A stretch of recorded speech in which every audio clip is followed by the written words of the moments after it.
स्वागत है मित्रों आपका अपने YouTube चैनल अक्षर क्लासेस में। हम लोग हिंदी बोध श्रृंखला में पढ़ रहे थे वाक्यांश के लिए एक शब्द, जिसमें हम लोगों ने बड़े ही इंटरेस्टिंग तरीके से वाक्यांश के लिए एक शब्दों को पढ़ा।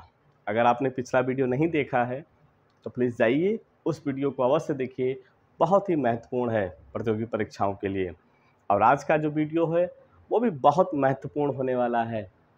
आज हम लोग पढ़ने वाले हैं वाक्यांश के लिए ऐसे शब्द जो जन्म से संबंधित हैं और परीक्षा की दृष्टि से बहुत महत्वपूर्ण माने जाते हैं। तो आइए प्रारंभ करते हैं आज की कक्षा।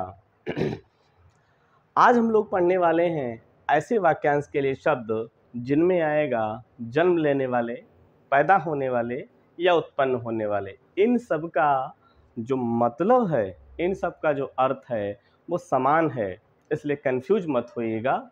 देखिएगा, सबसे पहला है आपका 2 बार जन्म लेने वाला, 2 बार पैदा होने वाला या 2 बार उत्पन्न होने वाला, उसे क्या कहेंगे? तो मित्रों, उसे कहा जाएगा द्विज। क्या कहा जाएगा? द्विज कहा जाएगा। क्या कहेंगे? द्विज। इन सभी वाक्यांश के लिए एक शब्दों के अंत में आपको मिलेगा जा, जिसका अर्थ होता है जन्मने वाला, पैदा होने वाला या उत्पन्न होने वाला।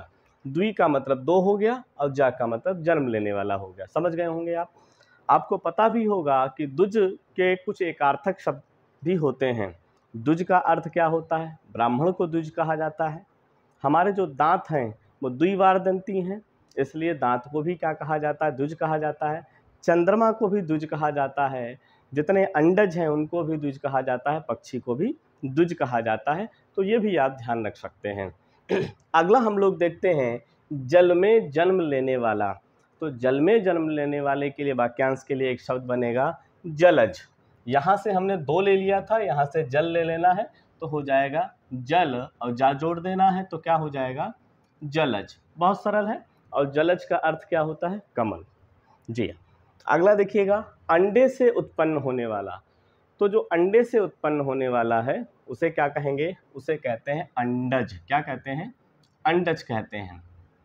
कहीं कहीं आप देखेंगे कि यहाँ पर अंडज की जगह पर आपको जरायुज मिलेगा। क्या मिलेगा?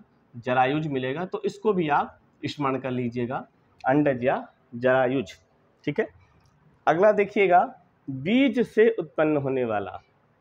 जो बीज से उत्पन्न होता है, जो बीज से उत्पन्न होता है उसे कहा जाता है उद्भिज। क्या कहते हैं?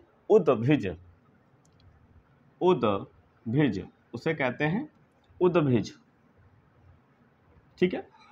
ये कभी कभी ऐसे भी पूछा जा सकता है कि पृथ्वी फोड़ करके पैदा होने वाला, क्योंकि जो बीज है वो जमीन में डाला गया और पृथ्वी को फोड़ करके निकलता है, तो पृथ्वी फोड़ करके उत्पन्न होने वाले को भी उद्भिज कहा जाता है। तो बिल्कुल कंफ्यूज मत होइएगा जी। निम्न जाति या निम्न वर्ण में जन्म लेने वाला, छोटी जाति में या निम्न वर्ण में जन्म लेता है, जो इस तरीके से भी पूछा जा सकता है, तो उसे क्या कहा जाता है? अंत्यज कहा जाता है। क्या कहा जाता है? अंत्यज कहा जाता है। अंत्यज। अंत्यज का अर्थ है अंतिम वर्ण में उत्पन्न होने वाला, छोटी जाति में उत्पन्न होने वाला, अंत्यज। ठीक है। अगला देखिएगा, पसीने से उत्पन्न होने वाला। ये बहुत इंपॉर्टेंट है परीक्षा की दृष्टि से। अगर देखा जाए, पसीने से उत्पन्न होने वाला या पसीने से उत्पन्न होता है, जो आखिर में जो भी लग सकता है। पसीने से पैदा होने वाला भी पूछ सकता है। ठीक है। तो पसीने से उत्पन्न होने वाला या जन्म लेने वाले को हम लोग कहते हैं स्वेदज। क्या कहते हैं? स्वेदज। तो आपको ध्यान क्या रखना है कि पसीने को कहा जाता है स्वेद, उसमें जोड़ देना है जा, तो स्वेदज हो जाएगा। जिसका जन्म पहले हुआ है, तो जिसका जन्म अग्र हुआ है, यानी कि पहले हुआ है, पहले को अग्र कहते हैं, तो यहाँ पर अग्र में जा जोड़ देना है तो क्या हो जाएगा? अग्रज हो जाएगा। अग्रज। और अग्रज का मतलब क्या होता है? बड़ा भाई। ठीक है।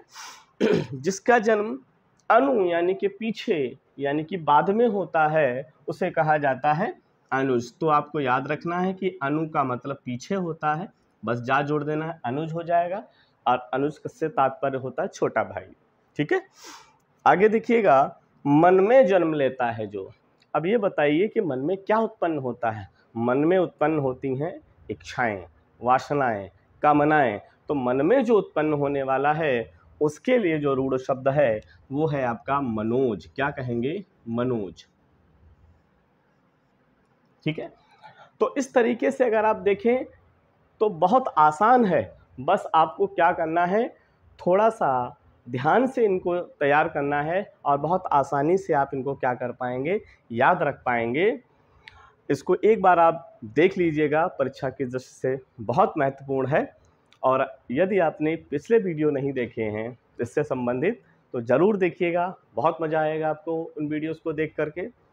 और चैनल्स को अगर आपने सब्सक्राइब नहीं किया है तो प्लीज़ सब्सक्राइब कर लें अगर अच्छा लगता है, और अपने मित्रों तक भी शेयर करें। आज की कक्षा में बस इतना ही। कैसी रही आज की कक्षा कमेंट करके ज़रूर बताइएगा, लाइक एंड शेयर ज़रूर कीजिएगा। धन्यवाद।